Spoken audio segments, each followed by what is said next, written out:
Hey everybody, just a quick trigger warning before we get started here. This one does deal with abuse and anger around that sort of trauma. So if this is going to be a tough one for you, I completely understand if I need to see you on the next one. There is also a part where I give a warning about what's coming up next, but there will be things sprinkled out throughout. So just to let you know that there could be some not fun stuff. My dad was way more mechanically inclined than I am. He could take apart anything with an engine and put it back together. Geez, Eric, you're in high school. You'd think they'd take 5 minutes out of teaching macrame and show you how to hold a damn flashlight. He loved telling the story about when he was on vacation in Cuba with my stepmom, and someone was trying to figure out how to fix their car. In Cuba, there are a lot of old cars because of trade embargoes. So instead of buying new cars when it breaks down, you have to keep repairing the same one over and over again for years. And a lot of those cars end up being passed down in the family. My dad loved classic cars, so this was a perfect vacation spot for him. So this guy was working on his car, and my dad figured out how to just create a part that isn't manufactured anymore out of stuff that they had right there. He was like MacGyver on vacation. I mean, a lot of this came out of necessity. He didn't grow up with a lot of money. We didn't grow up with a lot of money, so you just had to fix things yourself. Fixing things that we own is just something people have done since the invention of the wheel. But lately, corporations have figured out that if they make it so that you can't fix it yourself and you have to bring it back to them for repairs, then they can make more money. Is a wrench. Dad, I think I know what tools are. Good. Then grab the Phillips head. Shouldn't I buy Philip a drink first? Apple used to do this for years, and a famous example of this is John Deere. I thought we were going to be together forever, and then about a week later, right out of the blue, she sends me a John Deere letter. John Deere decided it was a good idea to put software on their products that blocked farmers out of their own equipment so that they had to bring it back to a John Deere authorized dealership. And let me tell you by experience, you don't make farmers angry. Sure will be nice to tear this old bank down and plant me a fresh crop of corn. You will never grow one single ear of your filthy corn here. Well, we'll see. To the broccoli field, Jedediah, and hurry. In order to fix their own tractors, farmers had to get illegal software so that they can hack into their own equipment that they owned so that they could make minor repairs. I mean, look at the size of this machine. If I had to haul this thing 100 miles every time something went wrong with it, it'd cost a fortune. I mean, just to get it on a truck is $1,000, and by the time you get it hauled somewhere and get it hauled back, you're $2,000 into fixing something maybe relatively minor. So people are obviously angry, obviously upset, and they're fighting this company and other companies that do similar things with something called the Right to Repair movement.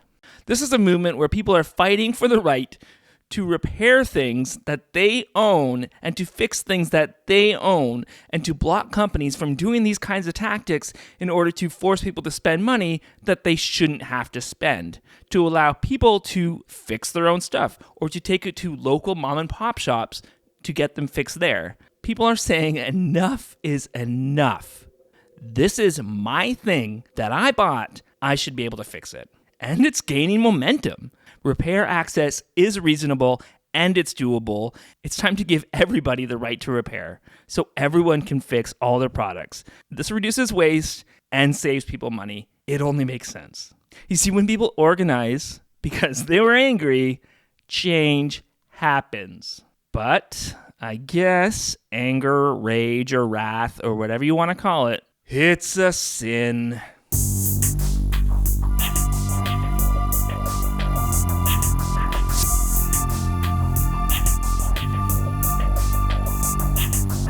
Hey everybody, thank you so much for liking and subscribing and commenting and all that other wonderful stuff. I hope that you don't get too angry with this one, but we'll see how that goes. Thanks, guys. Americans, we've never been more angry than we are right now. You can just go on Google and search outraged and see the results. How many different groups of people are outraged? The world is characterized by anger. I don't think in my lifetime I've ever seen so many people angry about so many things. Tell me you haven't been paying attention without telling me you haven't been paying attention. People have been angry for a long, long time. John MacArthur was born in 1939, which means that the only way he didn't notice things like civil rights demonstrations, desegregation, anti-war protests, Stonewall, the Rodney King riots, and so much more was either because he was extremely sheltered, he was willfully ignorant, or he's just being disingenuous. People have been upset for a long time, but it's easier just to dismiss them as angry people and sinful people than to listen to their concerns, than to address why they might be angry. I mean, I pulled up so many illustrations of anger in America, but I realized, do you really need them? I mean, does anyone need to know that we're all upset? I mean, you look at the news and you see it.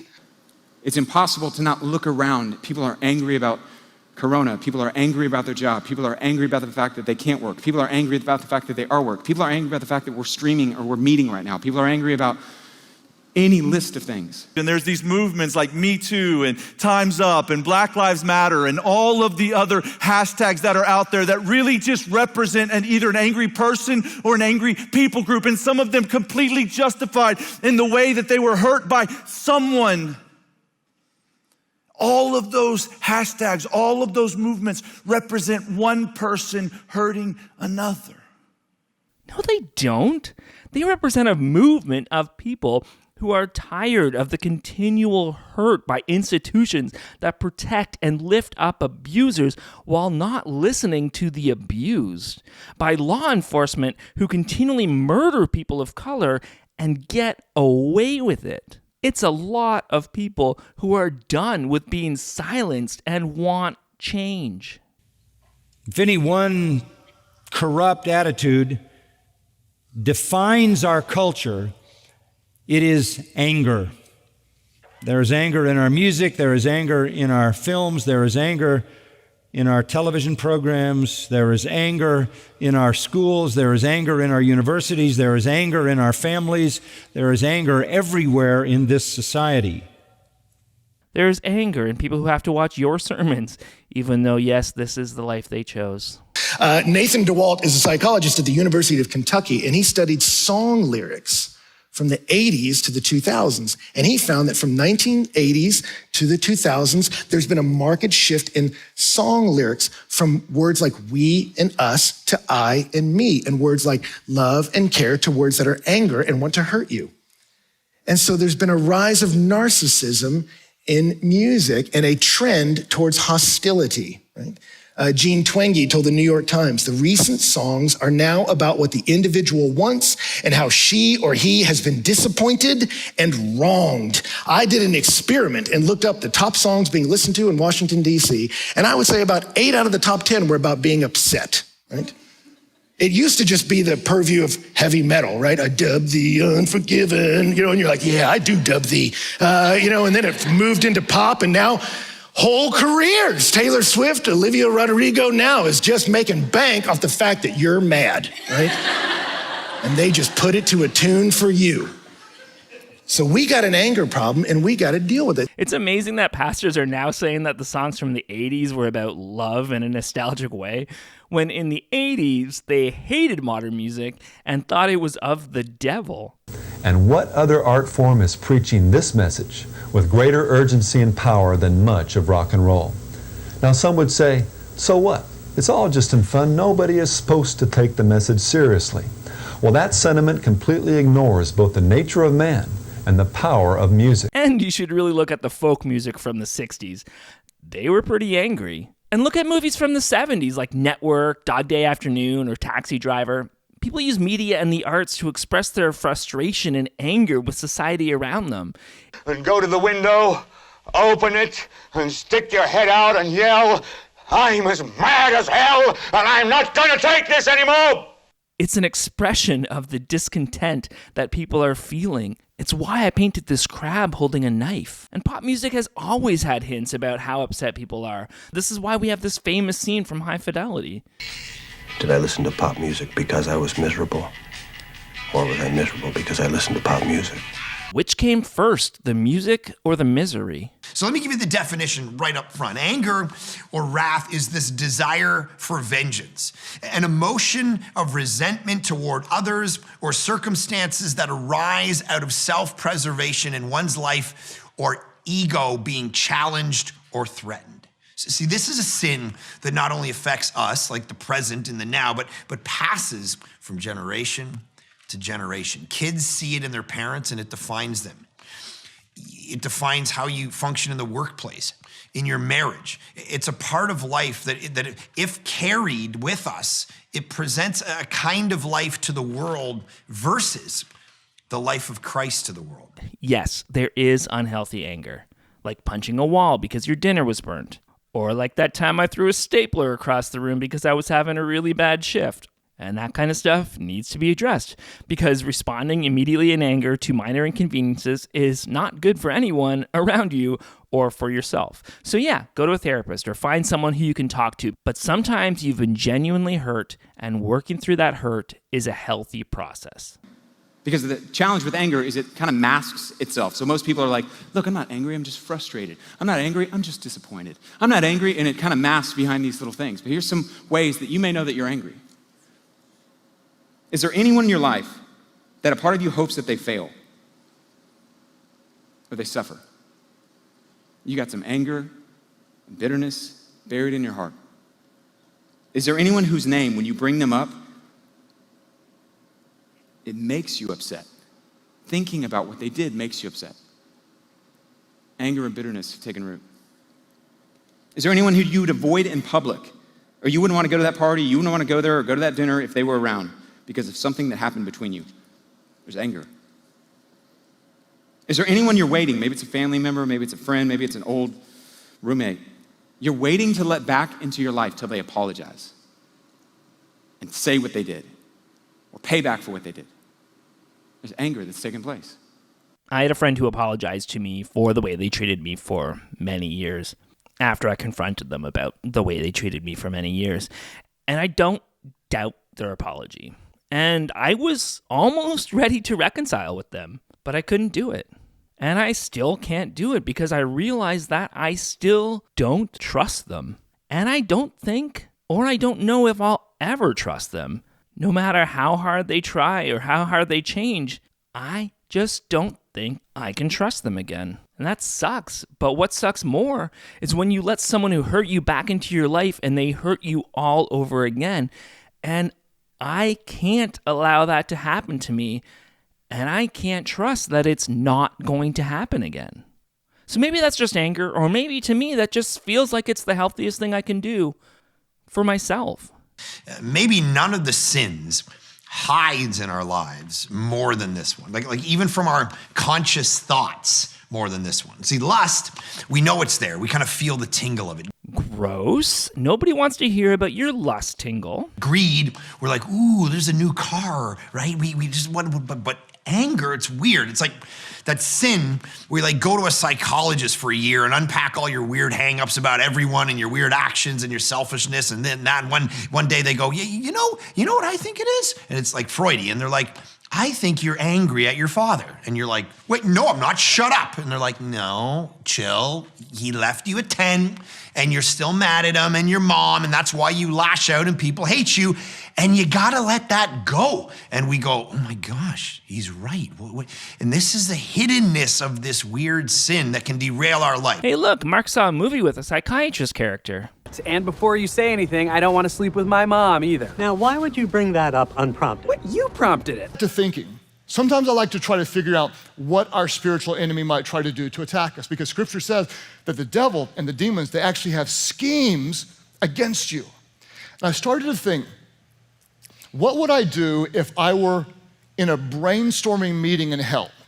So like, I know it's kind of stupid, but let's just say we're in there with a bunch of demons, and the assignment is to break the heart of God and hurt God's people. What would we try to do as the forces of darkness to break the heart of God and to hurt God's people? Yeah, that is a tough assignment. Let me think for a moment. Maybe convince churches to preach hate from the pulpit. What does God say is the answer, is the solution for the homosexual in 2022, here in the New Testament, here in the book of Romans, that they are worthy of death? These people should be put to death. Every single homosexual in our country should be charged with the crime, the abomination of homosexuality that they have. They should be convicted in a lawful trial. They should be sentenced with death. Or perhaps have years of institutional cover-up of abuse. The explosive 288-page report details 20 years of abuse allegations at every level of the church. And if you have a core group who is committed to keeping abuses or assaults in the church quiet, that's not who should be leading your church. Crenshaw is considering legal action against Hillsong for the way they handled the 2016 assault she experienced as a Hillsong student in Sydney. I eventually, left the church because I just realized they didn't care. Even Heather, the victim, says she wants to shine a light on what happened to the 14 girls because Denton Bible Church kept it in the dark for too long. Or not that, I guess. Oh yeah, make people a little angry and annoyed with each other. And so I came up with what I call the 3 Ds of destruction. If I were a demon and trying to scheme against God, I would try to divide families, friends, and churches. I would try to bring division as much as I could into families and friends and churches. And honestly, if I were a demon, it would be easier to do that today than ever before, right? All you gotta do is get them talking about politics, or you got to throw in there some racial division with people with misunderstandings and very toxic opinions. You might throw in there some vaccine stuff or some mass stuff and have great misunderstandings. And before long, if you did that, you could actually destroy friendships. It's true. I don't want to be around racist people and science deniers, so maybe he's onto something. I would try to distract Christians from their mission. I would try to divide them. And finally, I try to discredit their witness. And this would be relatively easy to do. I'd get them focusing on what they're against, and I'd get them arguing about whatever they're mad about. And my goal would be to keep them angry, critical, judgmental, hypocritical, self-centered, self-righteous, easily offended, and ticked at the entire world. That's what I would do. And when I look at that strategy, and when I look at what I see in the world, I think that the forces of darkness are active, using anger to discredit and weaken the body of Christ. So it's the anger about the racism that's the problem, not the actual racism that's the problem.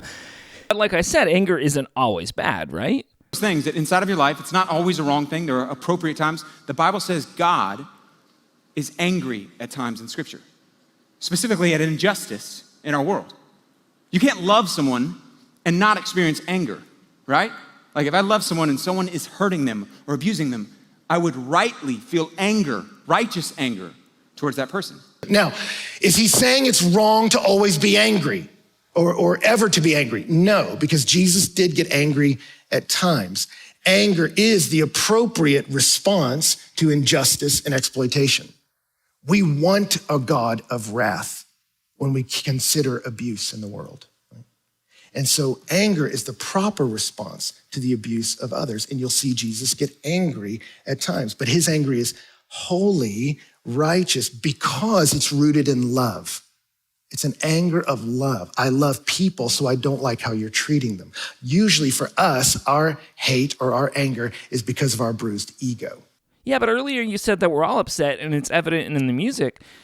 So like, maybe there's a bigger reason that so many people are angry and not just like bruised egos? And ask a really important question. Through the history of the church, it's been very important. When is anger okay? Right? Because anger as a passion of the soul is actually morally neutral. It's actually useful at times, right? When you're trying to bring justice, it's up to our reason to decide when it's appropriate to be angry. Anger can be a good motivator when reasonable And it can be used for good, for someone else's good. If someone's going around hurting people, we need to stop them. I remember I was driving down the road one day, Aaron and I were chatting, and I was turning left, and I was trying to turn left like this, and a guy came, and just as I was about to turn left, he came out this side of me, and I'm like, what? He almost killed me. And so I was like, just turn my car, I just hit the gas, and I'm like, and she's like, what are you doing? I'm like, I must follow him. She's like, what are you doing? We're gonna get killed. I'm like, I must follow him because he's gonna kill other people if he keeps doing this. See, that anger, it was like I want justice in the world. And we should be willing to take a stand for the good of others, even if it's anger that drives it. If it's done out of love rather than vengeance or hatred, there is such a thing as righteous anger.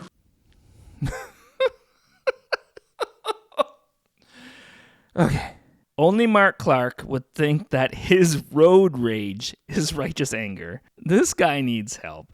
I want to assure everybody, too, that after this 7 Deadly Sins series is over, we're going to take a long vacation from this man's sermons. So we got 2 more after this?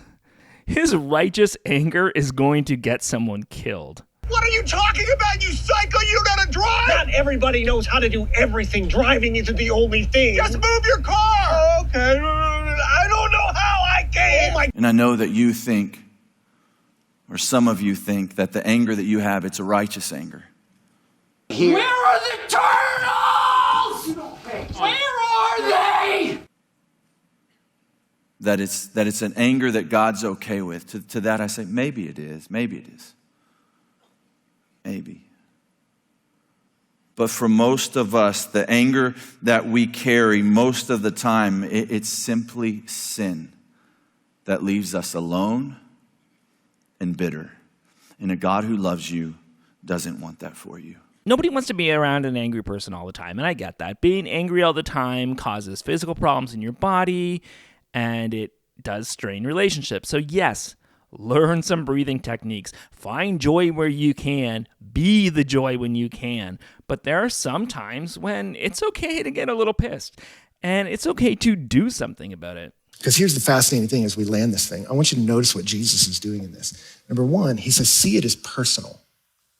And I love that. He says, hey, it's not just about murder, it's about don't hate. And I think everyone would be on board with that message. That's so popular in America, like, yeah, hate's dumb. I hate people who hate. He thinks this is a clever zinger, doesn't he? Hate's bad, so why would you hate people who hate? Somebody hating bigotry and therefore being upset or even hating people who are bigoted is way different than someone hating someone for the color of their skin or their gender or their sexual identity or sexual orientation or whatever else that they're born with and cannot change. Of course, there is a big difference. But of course, you have to make people feel all the guilt. So it's not just that anger is bad, it's that anger is as bad as murder. Never is a person more like Satan than when he is angry to the point that he wishes to kill. Not all anger leads to killing because we are restrained. We are restrained by the consequences. But you know as well as I do that if there was not the threat of arrest and trial and incarceration and the death penalty, if people were actually free to do whatever they wanted to do without repercussions, mankind would have slaughtered himself long ago. Never is a person more like Satan than when he is angry, when he hates, and when his desire is to eliminate a life. Is he implying that if there weren't laws that he'd be out killing people? Because that's what it feels like he's implying. Now, the word anger in this context of being angry is not the word like you had an angry thought, a one-off occasion. It's a word to dwell on or focus on that anger, continue to replay it, not deal with it. In other words, it's not an anger you feel in a moment, it's an anger you fuel or you feed over time. That you keep replaying, and the more you replay it, the more you continue to not believe more and more the best about someone. You believe the worst and worst and worst and worst and worst. And Jesus says, when you do that, you are just as guilty and just as off as the person who murders. We look for the minimum, right? And yet here Jesus says, we're not doing that with the word of God. How much do I got to do to be holy?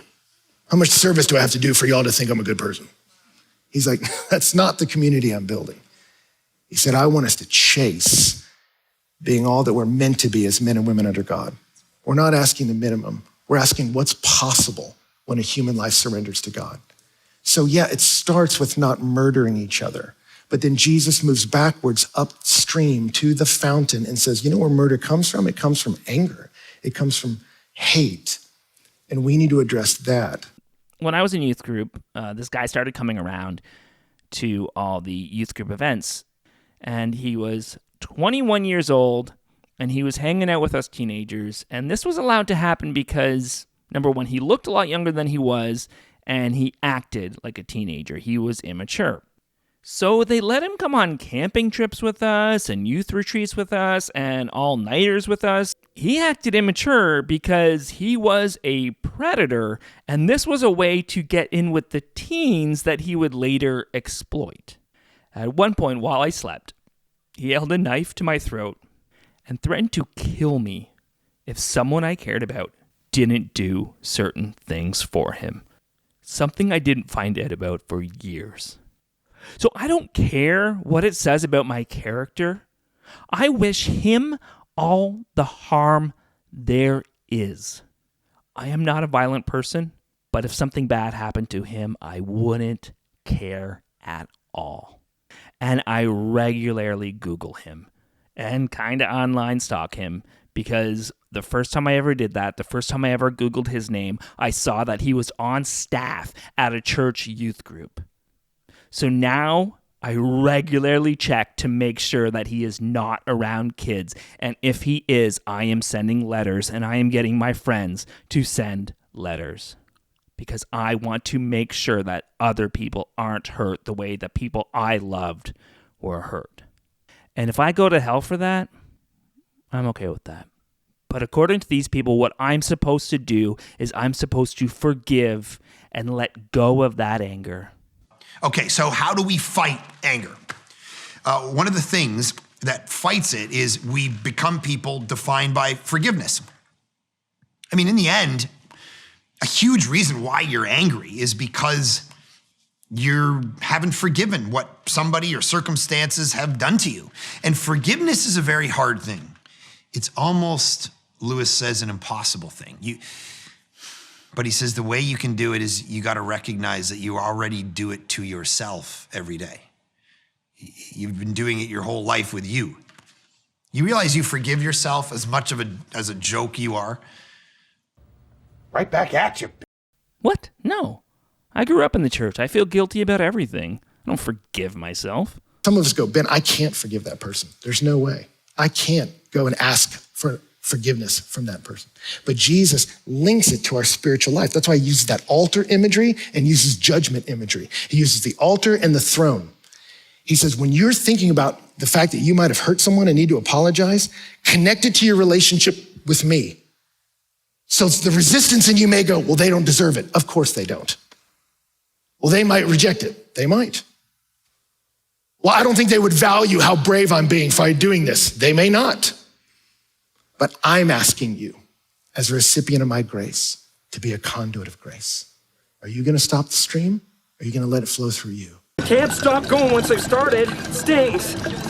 A man's discretion makes him slow to anger, discretion being wisdom, and it is a man's glory to overlook a transgression. Man doesn't get any higher than when he overlooks a transgression. That's his glory. That's the pinnacle of being a human being. I guess that's why churches routinely overlook abuse. Question, where can you be kind, compassionate, and forgiving?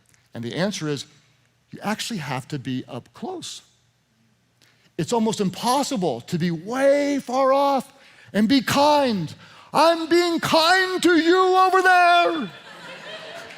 I'm having compassion for you. I feel for you. I really, really do. I forgive you, but I don't want to be close to you. You actually have to be close in proximity.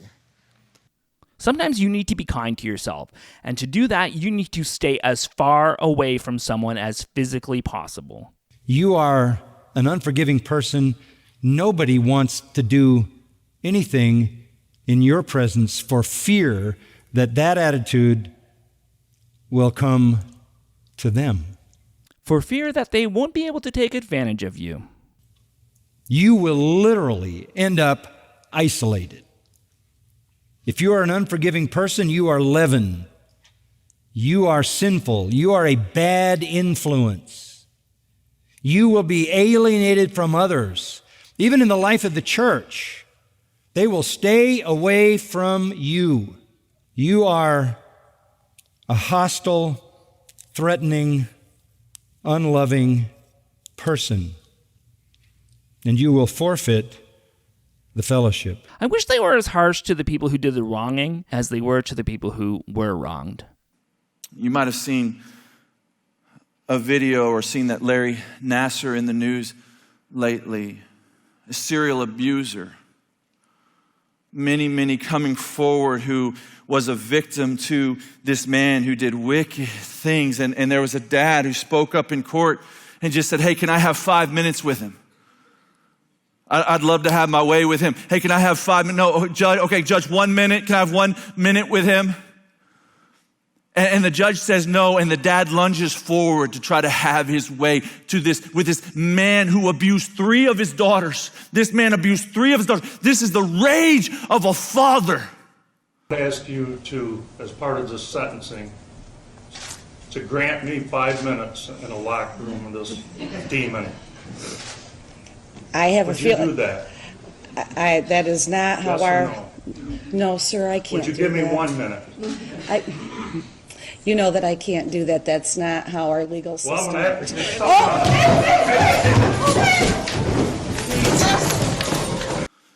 And we look at that and we're like, man, that guy's my hero. What a wicked man. Do you know who you are in that story? You ever abused one of God's daughters? No, I have not. What are you talking about? Larry Nassar is a monster. Don't you dare say that your audience is just like him. Boy, have you lost your mind, because I'll help you find it. What you're looking for, ain't nobody going to help you out there. Jesus can come through that door and he's not going to help you. He watched every second of it. He says, hey, don't go past there. You ever gone on the internet and watched God's daughters naked, God's sons naked performing for you? You ever done that? He saw you. I'm not saying there isn't corruption in that industry and that there aren't areas that need to be changed, but watching consenting adults touching their bathing suit areas together is not the same as what that evil man did. A father, the rage of a father that could come against you. How dare you abuse one of my children in that way? And you think, well, it was consensual. It wasn't okay with her dad. It wasn't okay with his father. This right here is why abuse happens in the church. When you can't tell the difference between consenting adults and a serial predator of children, then of course there are going to be problems. This guy needs to check himself. I hate this mindset so much. One of my favorite artists of all time is Sufjan Stevens. But in his song, John Wayne Gacy Jr., which is a song I love, he talks about the notorious serial killer, and he says, and in my best behavior, I am really just like him. Look beneath the floorboards for the secrets I have hid. This line has always bothered me. It's obviously there because of his Christian upbringing that says all sins are equal, therefore no one is worse than me. And this, of course, is not true. You are not as bad as Larry Nassar. And you are not as bad as John Wayne Gacy Jr. I mean, unless you are, but then please stop watching this video and go turn yourself in. But it's easier to make someone feel bad about themselves than to actually spark change. But we have to forgive because we were forgiven. Whoever has offended you has offended God more. Whoever has offended you has offended God more. And here's the point. If God, who is most offended, has forgiven, why can't you? Have you now established yourself as a higher court? Are you above God? Are you going to say, God may forgive you, but I will not? I have higher standards than God, or I am more significant than God. You offended God and He forgave you. You offend me and I won't. If God is the most holy and has forgiven the greater offense, can't you, the least holy, forgive the lesser offense? By the way, any wrong done against a person is done against God. He took the weight of your sin. So for context for this one, I skipped over it, but he's using an illustration in this sermon where they give rocks to everybody who comes in, and you're supposed to use those rocks to represent people that you haven't forgiven in your life. And He took His wrath that otherwise would be against you. But if you've acknowledged His payment, right, He comes over here and He puts it on Christ. It says in Isaiah that He was pleased to crush the Son. Shut up about the Son. Shut up about the Son! On your behalf. Why would a father be pleased to crush his son? Because He loved you. And when He looks at you, He doesn't see your sin, He sees His payment. Isn't that a beautiful truth? That when He looks at you, He doesn't see the stacks of rocks. He sees what He paid for them to purchase you to Himself. All of us have sinned against a perfect God. If you haven't noticed, these two pastors are from the same church, and I guess they love their object lessons. And what we do as Christians, and this is why I say there is no remedy that I know of outside of what Jesus did on the cross, where the way that we deal with sin that happened against us and terrible, painful things that happened against you is not by pretending they didn't. That doesn't work. It never will work. It's by making the decision. What you did was terrible. It hurt me. It deeply. I've carried that pain for years. And it's making the decision. I'm not going to carry it anymore because I'm bringing, like every hurt I've ever had in life, it's to the God who was unjustly, unfairly killed, crucified, and had His life taken for every father in this room who failed their kids, for every sexual abuser, every racist police officer, every atrocious act, all of them were paid for. So because Jesus died on the cross, Harvey Weinstein ain't that bad. The guy who killed George Floyd ain't that bad. And this is the only way to experience freedom. It's to accept, God, I'm a way bigger sinner. I've done way worse things than what I am asking or what I'm holding other people. Or I've done equally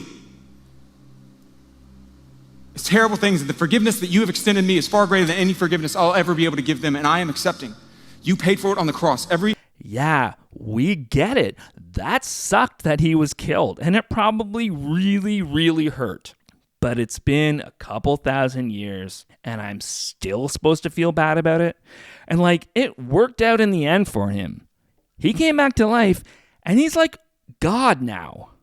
I know that some of you are carrying some big rocks. They wouldn't fit in that bag right there. I want you to know that God desires to make Himself known through your forgiveness. And I know that sometimes your anger, it comes out of a fear that what happened might happen again, or it comes out of love, that you have something that you love so much, then it was removed from you that it brings up as anger, comes up in your life as anger. I want you to know that Jesus takes away your excuse. Excuse? Excuse? How dare you? When they hurled insults at him, he did not retaliate. When they spit on him, he didn't spit back. When they insulted him, he did not shout back at them, but he humbled himself. It says, for the joy set before him, he endured the cross. For you. If you want to forgive someone, do that. Do it on your own terms when the time is right. And I said if, because if you want to forgive someone, it's up to you. You want to hold someone accountable for the pain they caused you or those around you? Hold them the fuck accountable. I know I warned you at the beginning, but I'm going to give another warning here. It gets gross. I'm going to talk about how these pastors manipulate people based on past traumas, even more so than I have. It's not fun. So if you want to scroll past this, just scroll until you see the ducks eating peas, okay? There is nothing a pastor, especially a young adult pastor, loves more than making people cry. They think that emotional reaction is the same as having a breakthrough and making a difference. But opening a wound isn't the same thing as healing someone. Some of you were really hurt by your dad. And I love you. I see you. I love this group. I love this generation. I believe in this generation. And as a bigger brother in life, I'm telling you, you've got to forgive him. Holding on to that is only going to hurt you. And you know what? If I knew your story and I knew what happened, I would be angry too.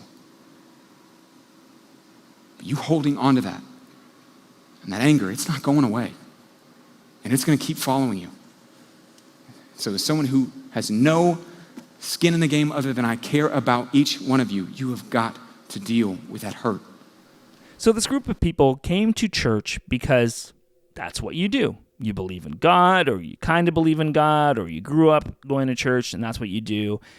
And you went on a Sunday night or Saturday night or whenever this is, and you went to see your friends or that person you're interested in romantically. Or it's been a long week and you want some spiritual strength. But instead, they take this opportunity to bring up past trauma and remind you of hurt in your life so that this pastor can feel like he's doing something good without doing the actual work. Who are the people in your life that have wronged you? Maybe it was a parent that abandoned you. Maybe it was an ex-boyfriend or an ex-girlfriend that hurt you.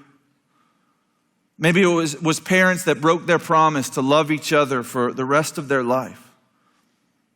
Maybe it was someone who made fun of you or bullied you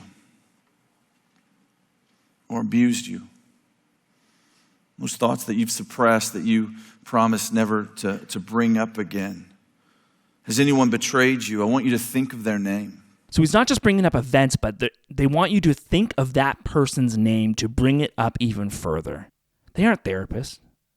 These people are not ready or prepared for this. Some of you are angry, understandably. You're just angry at men because you were sexually abused and it wasn't your fault. Or are you angry at men because they think it's okay to bring up your abuse on a Sunday night without warning? And that type of action angers the heart of God. And it was wrong, it wasn't deserved, and it wasn't okay. But you've got to work through that hurt and that anger. And I hate that you feel that. And it's really understandable you feel that. But if you keep holding that, it is not going away. And God loves you. He doesn't want you to go through life holding on to that pain and that anger. It's not hurting them, it's hurting you. And will continue to hurt you. Why? Why do you want them to go through this right now? did you talk to anybody about whether this was a good idea? No, it felt really good. Thanks for bringing it up, man. You know, my parents died when I was 10. Would you like to talk about that?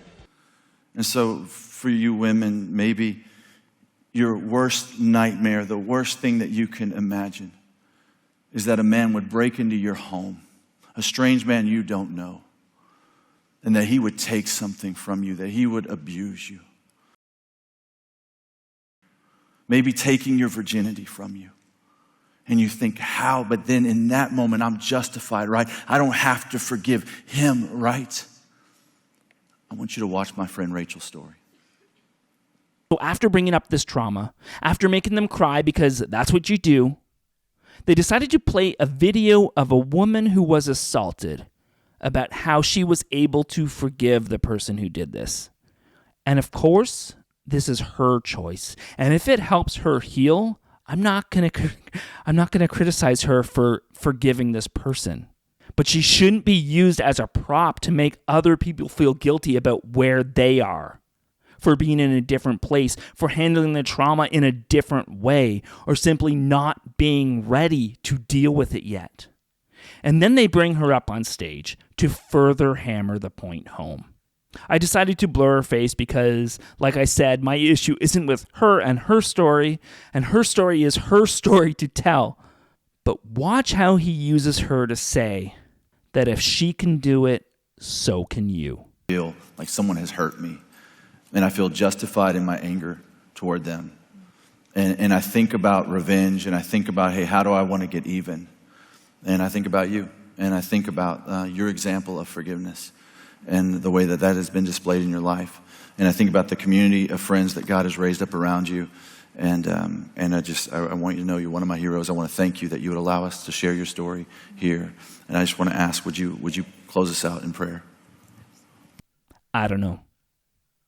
Maybe I'm the only one who thinks that this is really gross and this can cause way more harm and trauma than it should. But this to me is disgusting, and it's manipulative, and it's going to cause way more damage than good. I need to take a break. I need to have a snack. Does anybody have any peas?